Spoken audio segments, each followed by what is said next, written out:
दोस्तों, कहा जाता है कि जब गौतम बुद्ध को ज्ञान की प्राप्ति हुई थी तो उनके पास विकल्प था कि वो स्वयं की भी मुक्ति चुन सकते थे। लेकिन उन्होंने ऐसा नहीं किया, क्योंकि जब उन्होंने संसार में देखा तो संसार में बहुत सारे लोग अज्ञानता के शिकार थे। उनको किसी भी तरह की ज्ञान की प्राप्ति नहीं हुई थी। तो ऐसी स्थिति में गौतम बुद्ध ने निर्णय लिया कि मैं लोगों को ज्ञान प्रदान करूंगा। मैंने जो ज्ञान की संपदा अर्जित की है वो लोगों में बांटूंगा, ताकि संसार के लोगों को मुक्ति का मार्ग दिखाया जा सके, उनको ज्ञान प्रदान किया जा सके। इस प्रकार बुद्ध लोगों की जो जीवन की नाव होती है उसकी एक तरह से सारथी बन गए। वो लोगों के मार्गदर्शक बन गए, ताकि लोगों को मुक्ति का मार्ग दिखाया जा सके, लोगों को ज्ञान प्रदान किया जा सके। कहा जाता है कि गौतम बुद्ध की मृत्यु के बाद बौद्ध धर्म को जो मानने वाले लोग थे वो दो संप्रदायों में बंट गए। यानी कि बौद्ध धर्म दो संप्रदायों में विभाजित हो गया, जिसमें पहला संप्रदाय था हीनयान और दूसरा संप्रदाय था महायान। और आज के वीडियो में दोस्तों हम हीनयान संप्रदाय के बारे में चर्चा करेंगे कि आखिर ये होता क्या है और इसकी क्या विशेषताएं हैं और इसका अंतिम लक्ष्य क्या है। हीनयान जो मत है वो दोस्तों बौद्ध धर्म में 250 ईसा पूर्व में फलने फूलने लगा था। हीनयान वालों का मानना ये है कि व्यक्ति को अपनी मुक्ति का स्वयं मार्ग खोजना चाहिए, उसे किसी और पर निर्भर नहीं रहना चाहिए। जैसे दोस्तों गौतम बुद्ध ने कहा था कि अप दीपो भव, यानी अपने ज्ञान का दीपक स्वयं जलाओ, किसी और पर निर्भर मत रहो। और हीनयान वाले बुद्ध की इसी बात का अनुसरण करते हैं। वो मानते हैं कि हमें अपना दीपक स्वयं जलाना है, हमें स्वयं ज्ञान की खोज करनी है। हीनयान वाले मानते हैं कि ये जो संसार है यह सिर्फ एक क्षण भंगुर मात्र है, यह कुछ ही पल में समाप्त हो जाएगा। साथ ही ये मानते हैं कि हमारा जो जीवन है वह बहुत सारे अनेक तरह के कष्टों और दुखों से भरा हुआ है। अगर व्यक्ति को इन दुखों और कष्टों से मुक्ति पानी है तो स्वयं ही व्यक्ति को प्रयास करना होगा। यानी कि व्यक्ति की सहायता के लिए कोई भी ईश्वर या देवता उसकी सहायता नहीं करेगा।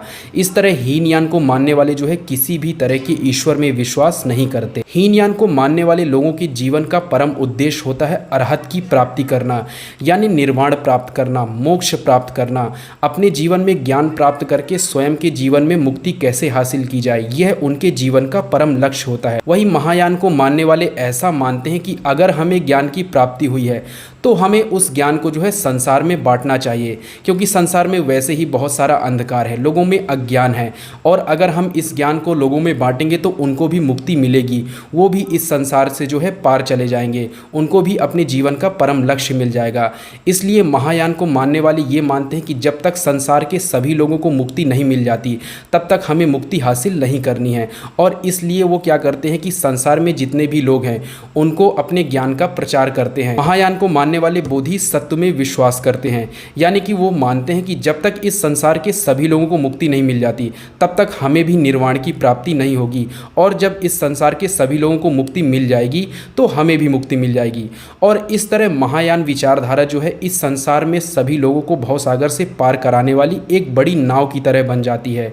यानी कि महायान का अर्थ होता है एक बड़ी नाव, एक बड़ी गाड़ी जो लोगों को ज्ञान के माध्यम से निर्वाण का रास्ता दिखाती है। लेकिन दोस्तों हीनयान वालों को संसार के अन्य लोगों से कोई लेना देना नहीं है। उनका मानना यह है कि ज्ञान प्राप्ति के माध्यम से मनुष्य को सिर्फ स्वयं की मुक्ति के लिए ही प्रयास करना चाहिए। और इसीलिए महायान वाले हीनयान वालों को स्वार्थी कहते हैं। उनका मानना यह है कि इनको तो संसार के अन्य लोगों से कोई लेना देना नहीं है, संसार के अन्य लोगों को मुक्ति मिले या ना मिले उनको इस बात की कोई परवाह नहीं है। हीनयान की जो मान्यताएं हैं वह बौद्ध उपदेशों पर आधारित हैं और इसीलिए हीनयान को प्राचीन धर्म कहा गया है।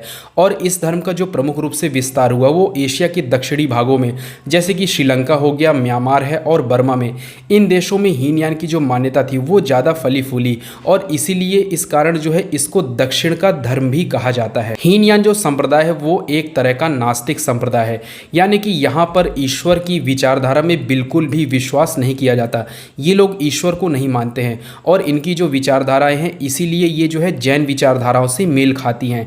यहाँ पर प्रमुख रूप से धर्म और कर्म को ही सर्वोपरि माना जाता है। ये लोग निर्वाण को ही सब कुछ मानते हैं, यानी कि जब निर्वाण प्राप्त होता है, जब मोक्ष प्राप्त होता है तभी मनुष्य के सारे दुखों का नाश हो जाता है। हीनयान समाज के बीच में रहने में विश्वास नहीं करता, यानी कि ये सामाजिक जीवन को स्वीकार नहीं करते। इनका मानना यह है कि व्यक्ति अगर समाज के बीच में रहेगा, परिवार में रहेगा तो उसके अंदर आसक्तियां बढ़ती जाएंगी और व्यक्ति को तरह तरह के दुख घेर लेंगे, व्यक्ति पीड़ित होने लगेगा। लेकिन अगर व्यक्ति को इन दुखों से मुक्ति पानी है तो उसको पारिवारिक और सामाजिक जीवन से संन्यास लेना होगा, उसको त्याग करना पड़ेगा।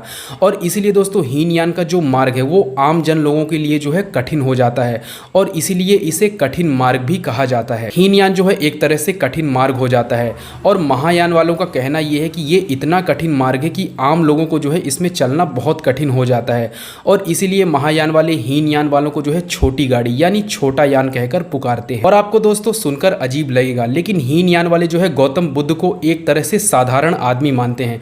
उनका कहना यह है कि गौतम बुद्ध का जन्म जो है एक साधारण व्यक्ति की तरह हुआ।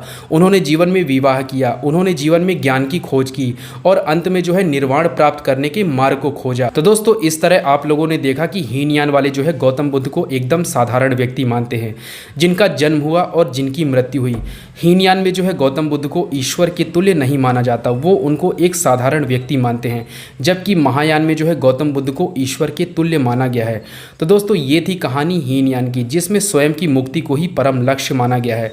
और अगर आप लोगों का साथ बना रहा तो मैं आगे चलकर जो है महायान पर भी वीडियो बनाऊंगा। और दोस्तों अगर आपको वीडियो अच्छा लगा हो तो लाइक कीजिए, सब्सक्राइब कीजिए और शेयर कीजिए। तब तक के लिए दोस्तों जय हिंद।